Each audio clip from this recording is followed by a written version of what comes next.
Value proposition equals its product plus these following things that I'm going to define. It's the features of the product, the benefits of the product, as well as the feelings that they invoke in people. So you add a product to that, you get what we call a value proposition.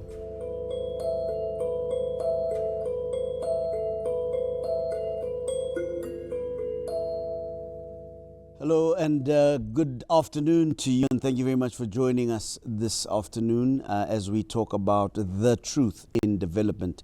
This is a podcast that has been powered by Ntiyiso Consulting Group, and I've been having a series of conversations with the Group Chief Advisor, Mr. Andisa Ramabonga. We've already had conversations around strategy and strategy as a value proposition.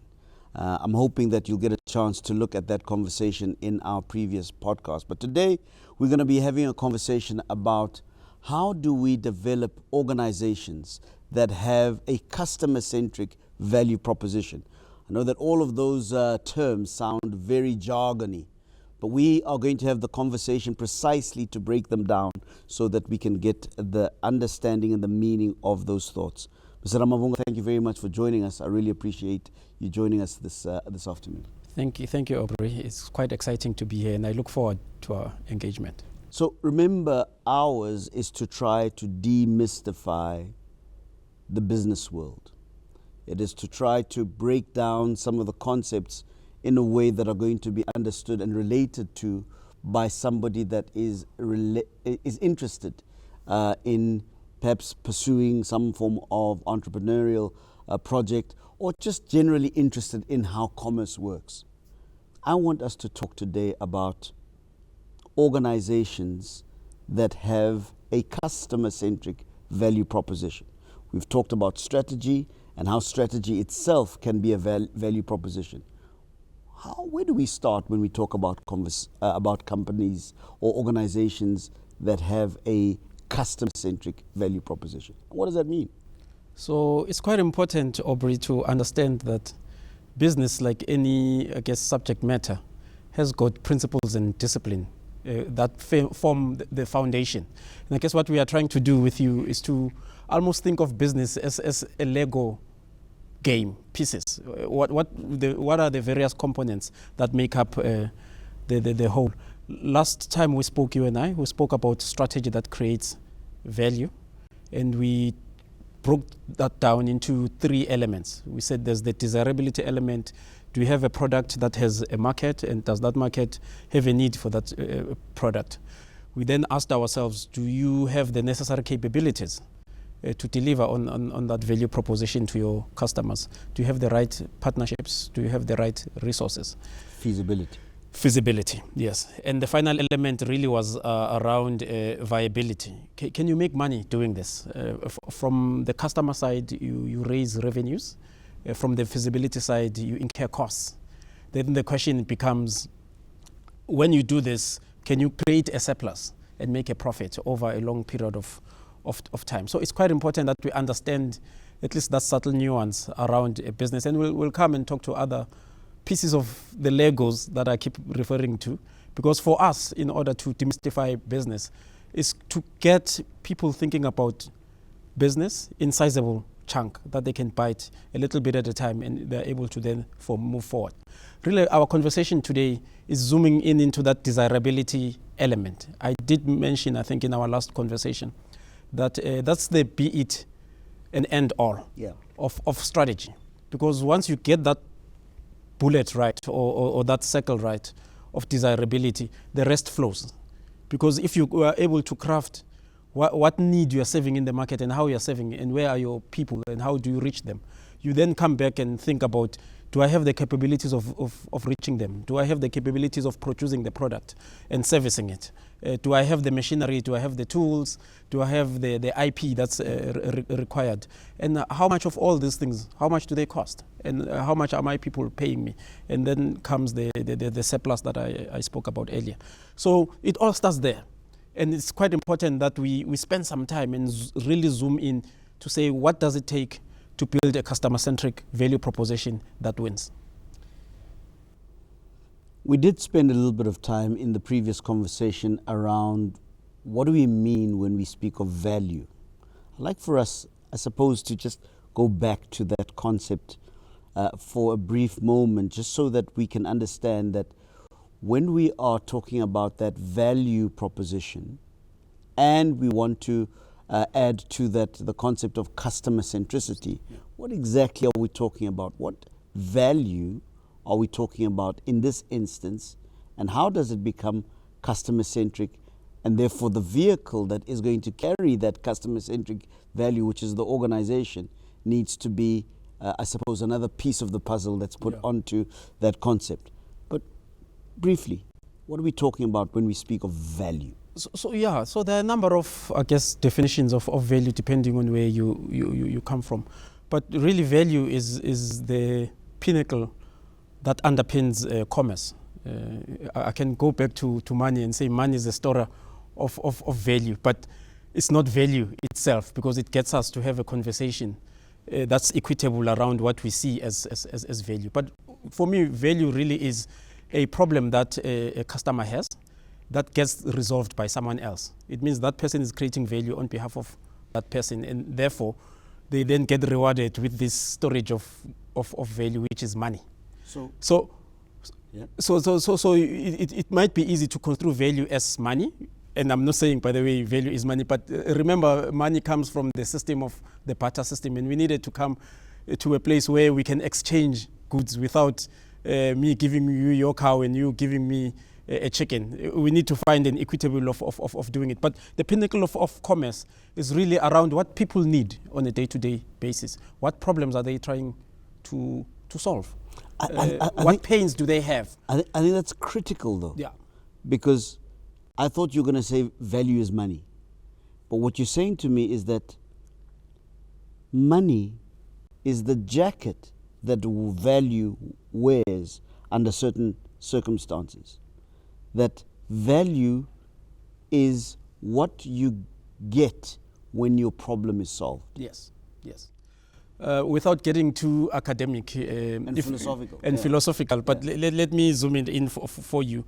And I'm not sure whether you're familiar with the Maslow's hierarchy of needs. About it, yeah. There are basic needs, right, that people have. People want food, people want shelter, people want security, and so forth. Those, by the way, is where the value is.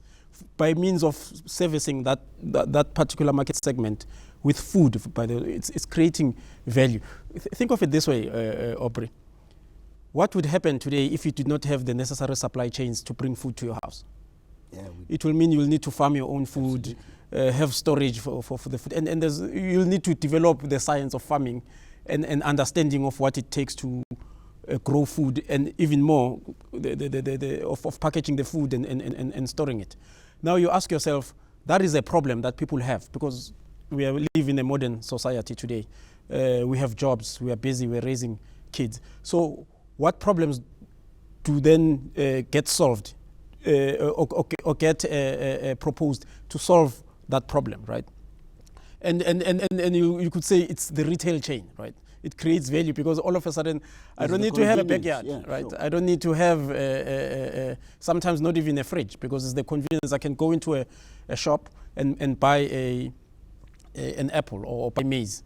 To me, that's value. That's the actual value. You might think the value is the money, but that's why I'm willing to participate or to part with my money, to give it to a retailer so that I can get my basic needs, which is about food. But the actual need or problem is actually food and nutrition and sustenance of life, right? The same with shelter. Right? Can you imagine today if you had to create your own shelter? It means you'll need to be a builder yourself. Mm-hmm. You'll need to be skilled in architecture, in engineering, in building of the plumbing and all those things. But there are people who do that. It means they are creating value. And you as a customer, you then part with money to buy that value. So it's quite important to understand value from that point of view.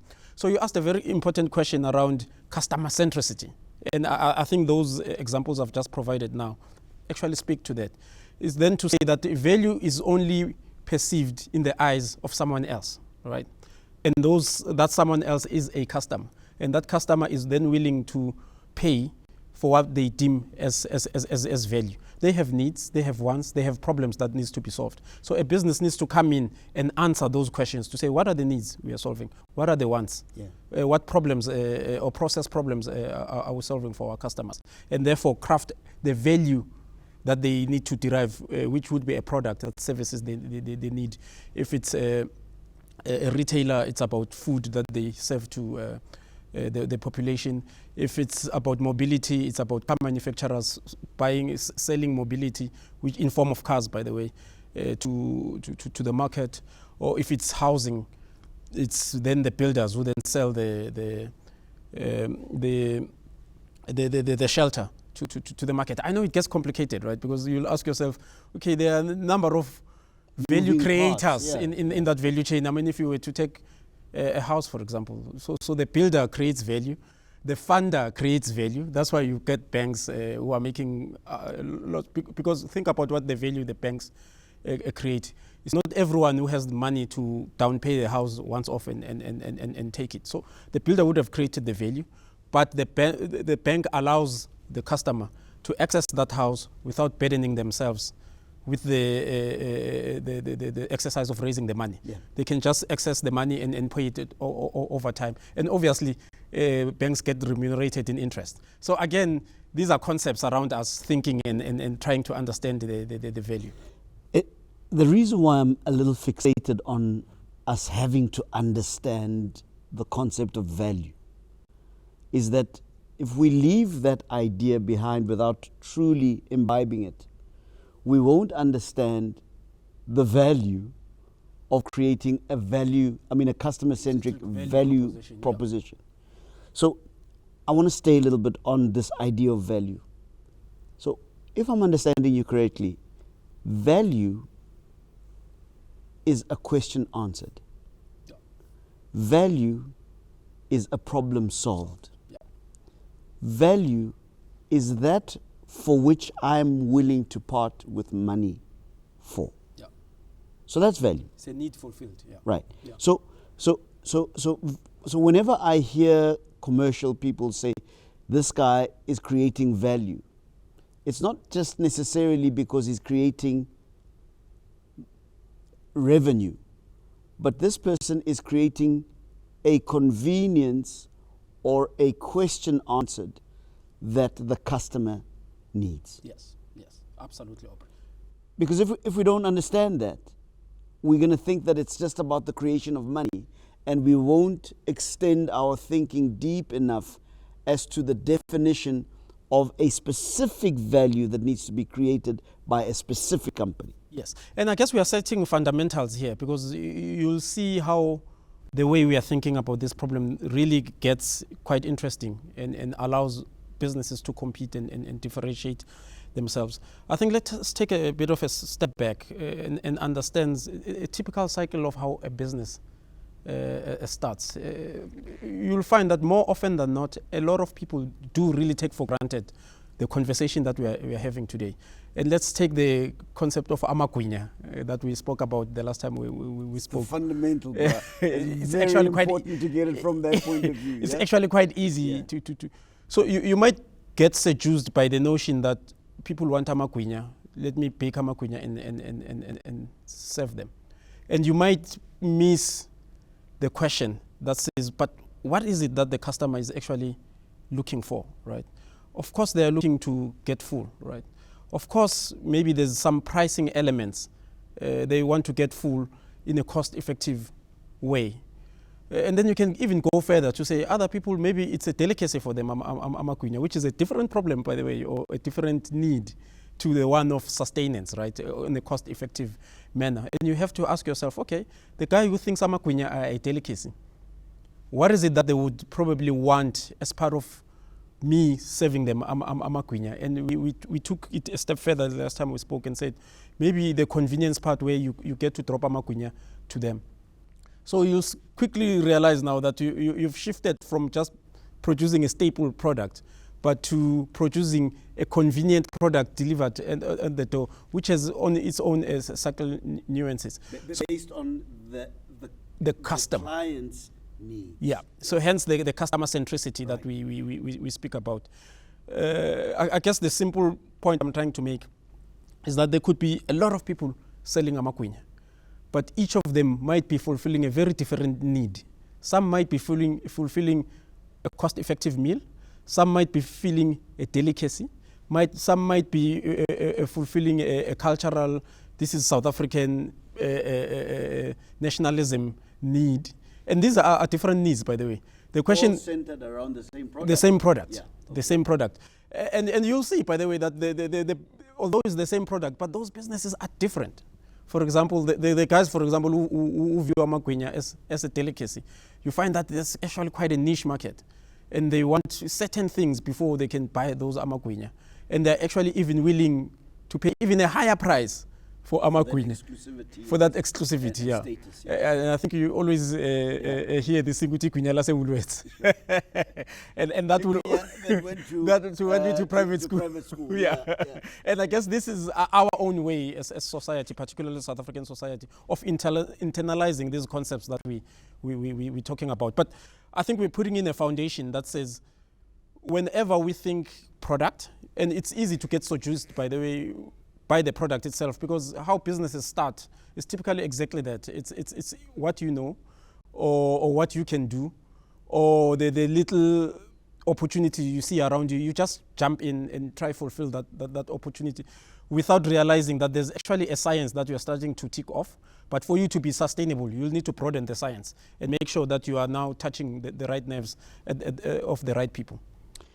So it's very clear to me, based on this part of the conversation, that the entrepreneur, the business person, the person interested in the workings of commerce, must be very clear, very, very clear about what value they are bringing to the table beyond the service or the product. Absolutely. So the success of the strategy, now it's starting to come together. Yeah. The success of the strategy is going to depend on how clear are you on what value you bring through a particular service or a particular product. And that is going to mean that you need to understand your client very well. Yeah.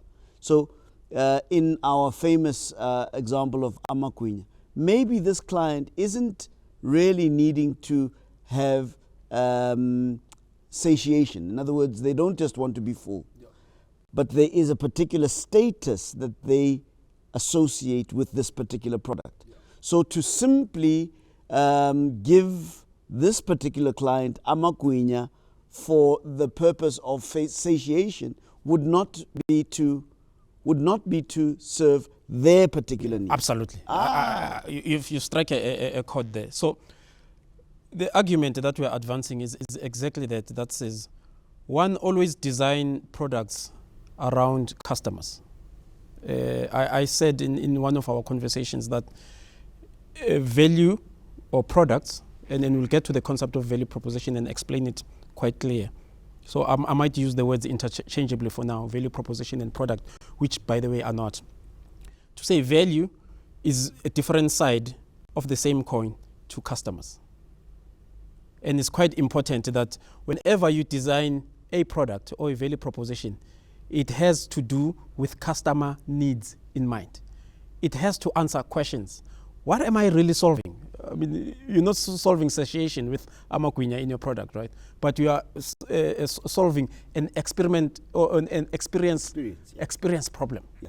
Some people want to get that experience, amakwinya, which is, by the way, a very different value as you perceive it. So how you design your value proposition has to be linked or has to answer. Does the market want it, right? And how do you know whether the market wants it? Do they need it? Is it solving their problems? Is it fulfilling some of their needs? You need to have those, at least, debates in your mind when coming to craft a value proposition. I want to expand on the concept of value proposition so that I don't digress too far before I address the issue of product vis-a-vis value proposition. So you can look at a value proposition, and it will, by the way, become clearer with this example, amakwinya, when we define it like that. For those of you who are interested in mathematics, you can actually do a simple equation that says value proposition equals its product plus these following things that I'm going to define. It's the features of the product, the benefits of the product, as well as the feelings that they invoke in people. So you add a product to that, you get what we call a value proposition. So let's take it back to your example where you took Amakwinya, which is a product, by the way, and then you added certain things there around feelings, right? That says I'm creating an experience. Or you add something which is a feature that says I'm certifying myself, right? So all of a sudden you'll see that you are now starting to speak to different target markets. So it's quite important that as an entrepreneur, you have this purview of what we call the stack of your product, right? That talks to the product itself.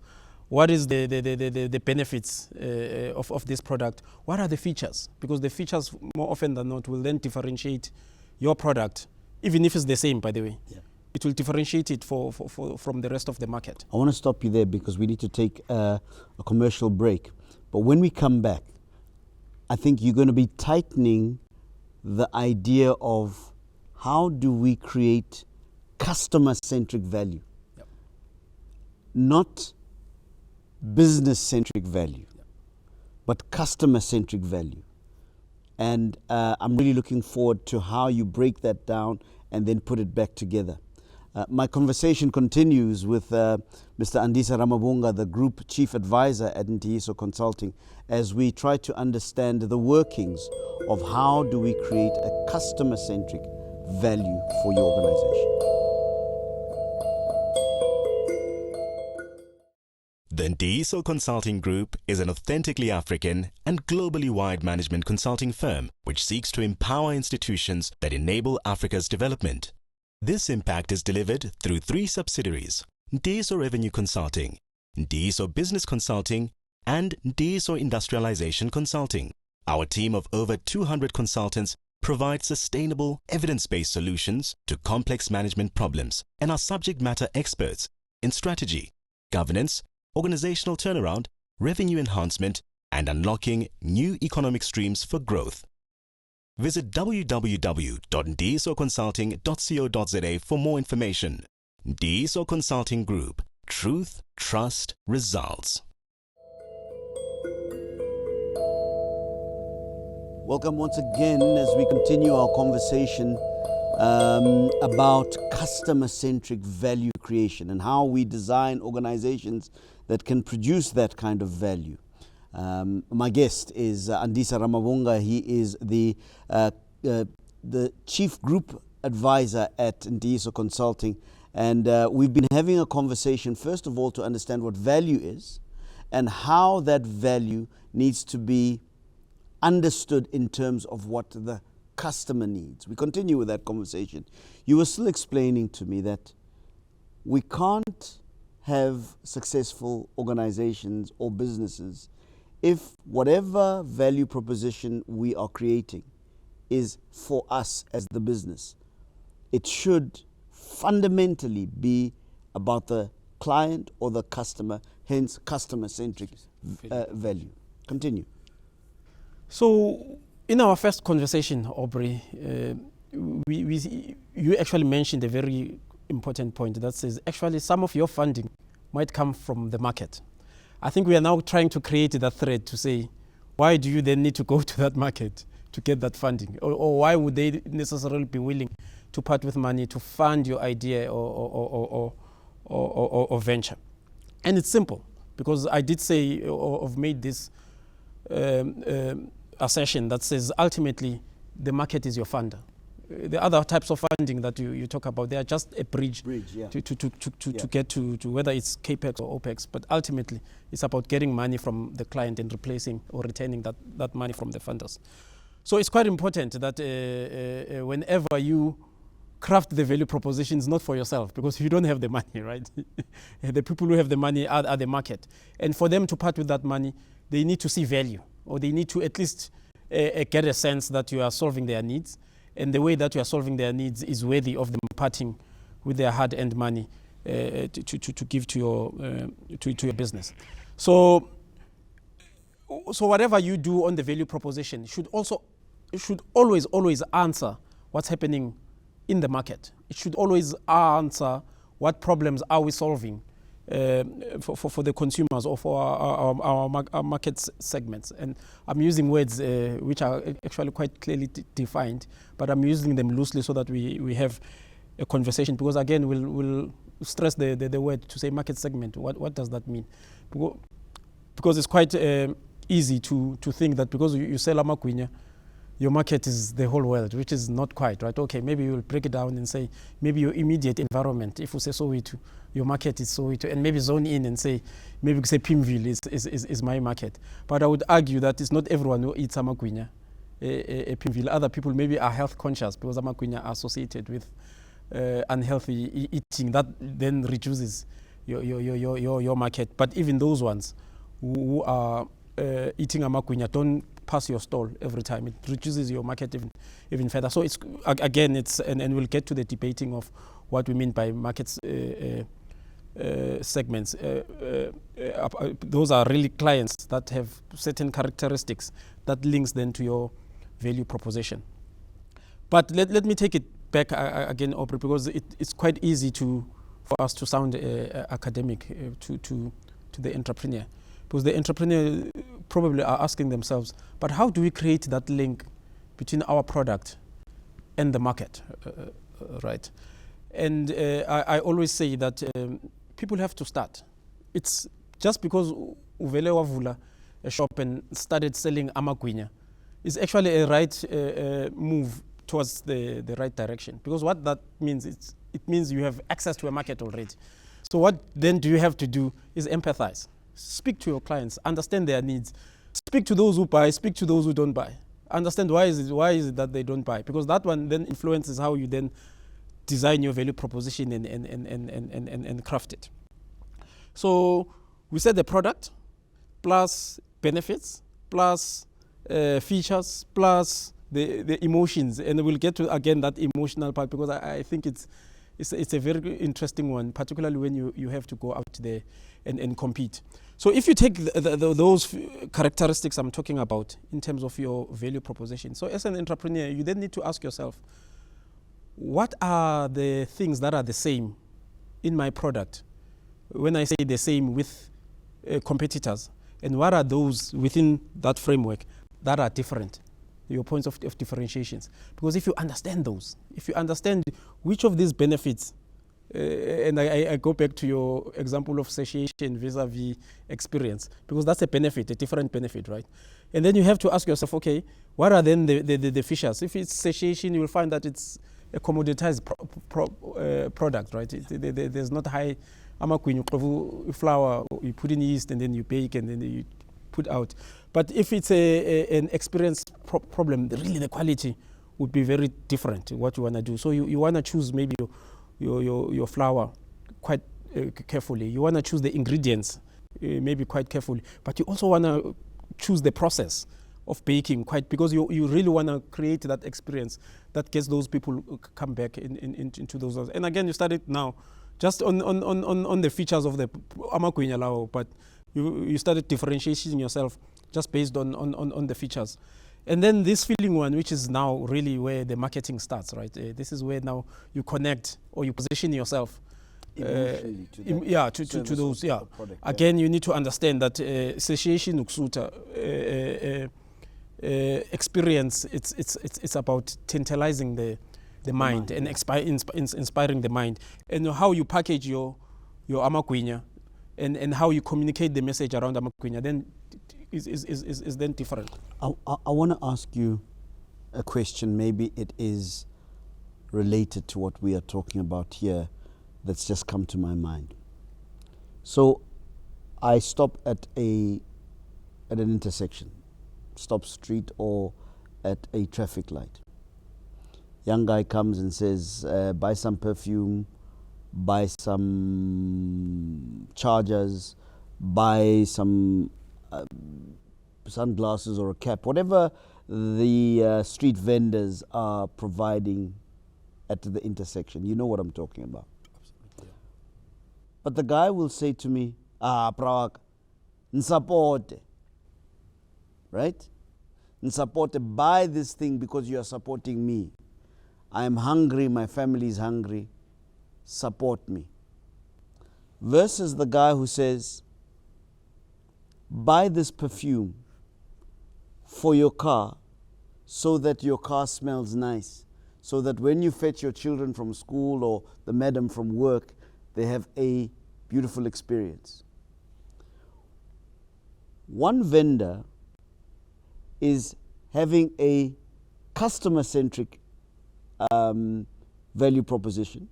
And I would imagine it's the guy that says, buy the perfume in order for your children and your wife to have a wonderful experience in the car.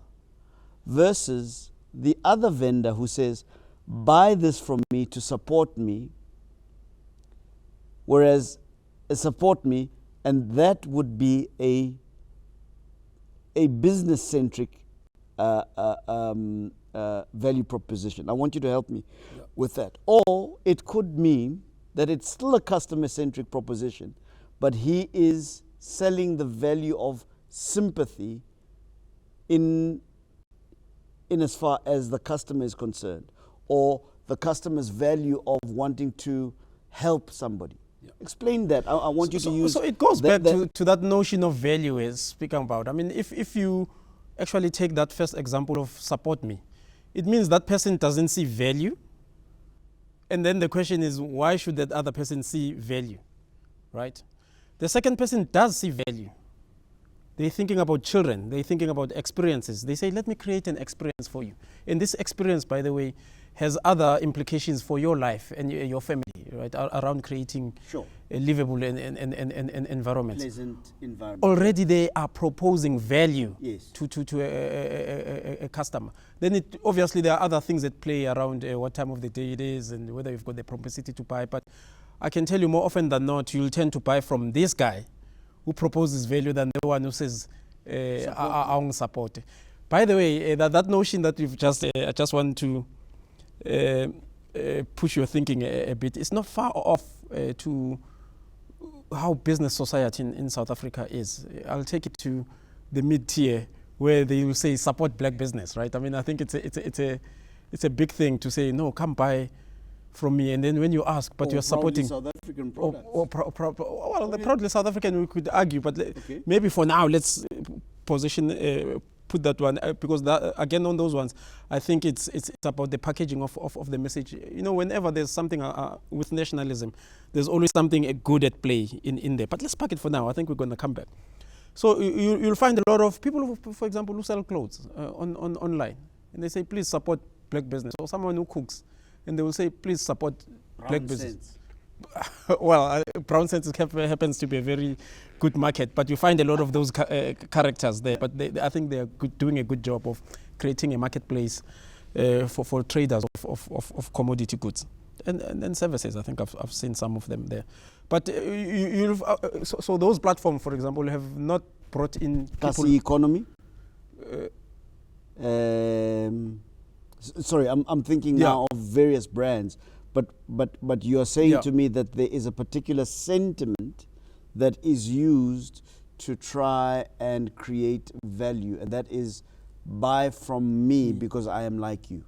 Yeah, buy from me because although that one is still not I mean, it gets a bit complex when you bring it to a South African context. But I guess what I'm finding difficult with those platforms, and the numbers probably don't lie themselves, they will find it very difficult to push the buy from me because I'm like you without giving me the value. And what do I mean by that? And you can might call it colonization or not, but let me make a practical example. So someone sells a trouser for 10,000 rands because they are black. And when you think about this and you say, but I can get this luxurious European brand for that. Which decision do you think you'll rather make?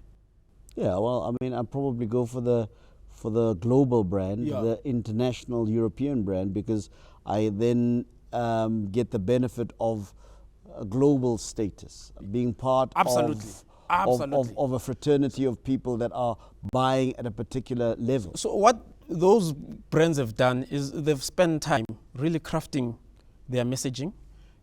Probably you tend to believe that their products are of a superior quality as well, because they've been there over time. They probably That might not necessarily be the case. Might not but be you necessarily might the case. believe Yeah, it. it's the perception. That's Right. and it's, by the way, a commonly accepted perception to say that this brand is probably of a higher value. And more importantly, they've spent quite a lot of effort talking about this feeling part of and that's why you get that these brands are aspirational. But if you ask me what's aspirational about those brands, you can't really pinpoint it except for the messaging that has been put there, or maybe some association made with some rich people who still wear the same clothes to create that aspirational look. So again, you can't compete with that value proposition from a nationalistic value proposition, right? So the question then becomes, why would people go and buy black? Shouldn't black create value and then hop on the notion of black as an added advantage? You're reminding me of something that happened to me and some bras of mine, Bastokfel Sak. There was a value proposition by MTN to expose equity to black folks, right? I think it was called MTN Zakhele. And then there was another group of guys that said, no, let's use the buy black sort of idea to say, buy these shares and we will call them Zakhele Futhi. Now there was some success with the MTN Zakhele shares. People made money and it was a big story. And I think that these guys, Zakhele Futhi, MTN Zakhele Futhi, wanted to ride on the success of the MTN Zakhele story. And those of us who were pushing the buy black idea then went to our friends and comrades and we said, listen, this is an opportunity for us as black people to get equity in MTN and so forth. But what these guys didn't tell us, that it's not the same equity, it's not the same shares. Those shares were direct MTN shares. These ones were, I don't know what the right term is, but they were sort of ring-fence shares that didn't have the same value as the MTN shares. We took money, we bought those shares. A few months later, they told us that those shares are worth nothing. And I suppose I'm saying that we need to start having a conversation that we're having now about beyond me buying this thing from you because you are like me and we have a particular history and we want to catch up with the rest of, I suppose, of the other brands. What value to me as your customer am I getting out of buying this from you? As black as you might be like me, which is an important thing, but what value beyond that am I getting out of this? It has to satisfy the basic needs, right? I always say that I'd love to buy from Spazas, by the way, right? And create and stimulate that. I'd love it with my whole heart. But for me to do that, it will have to inconvenience me so much, right? Because where I live, there are no Spazas. And secondly, I'm probably wanting to buy a certain quality of food around. I need quality assurance. I've got kids. I need these things, hygiene and all those things, right? That comes with probably accountability from the person selling it to you. So if absolutely. they gave you something that is aged, for example, that is expired, you need to know that you can hold them accountable. Right, absolutely. Okay. So to me, that's where the value, particularly on the basic commodity like milk. I mean, the reality of the matter is that if I buy milk from a reputable retailer, I don't have to worry about my kids taking them. And that's the value and that's the value they're offering. It's peace of mind and it's security, because at that level where we're talking commodity stuff, you don't have to worry about the thing. You just want to dish or serve and go. So the question for me, Aubrey, and by the way, let me even make it much more interesting for you. So we spoke about brown sense, kasi economy, which, by the way, don't get me wrong, are brilliant and ideas. We need to support them. And we need to support them. Sure. But how we then support them, I guess this podcast is trying to do that, is how do you then build businesses within those environments that are able to provide value to their customers and give them an experience they will not Which goes beyond the sentimental sort of value that I might have to say that I'm supporting a Daki Bra like myself. Absolutely, but it makes it easy as well to push the nationalism agenda there, right? Because we don't have to worry about the value. We know it's there. Then we can say now, no, even if we are pricing a bit higher, you are getting the value, but guess what? You're supporting your own. You will not have second thoughts about that.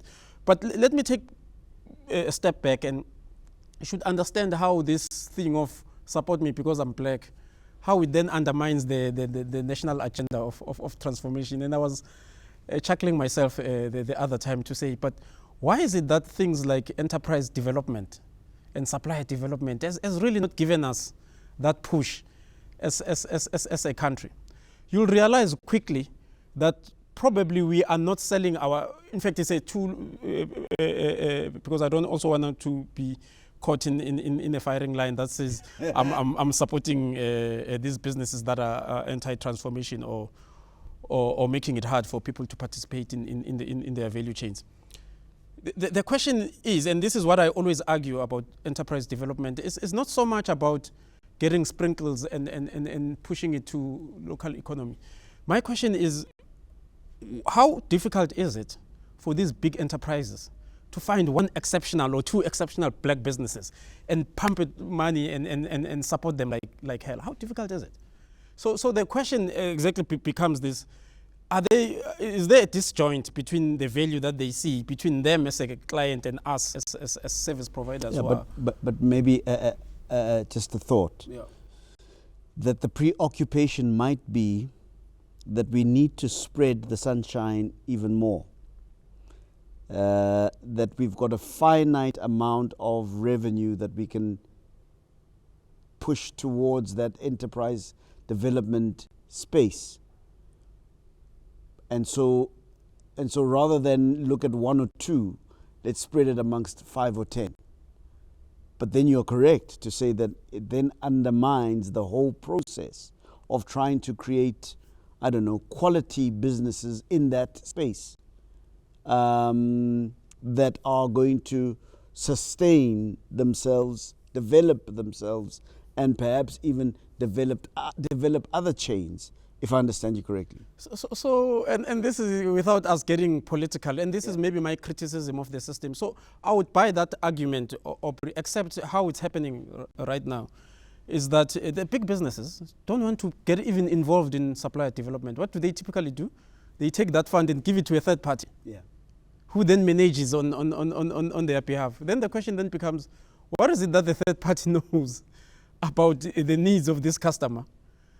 What is it that this party knows about who's available from that marginalized society to fulfill those needs of that customers? Shouldn't it be peer-to-peer if we're really serious about those ones? And if it's peer-to-peer, you'll quickly realize that you can't do a business with a lot of people.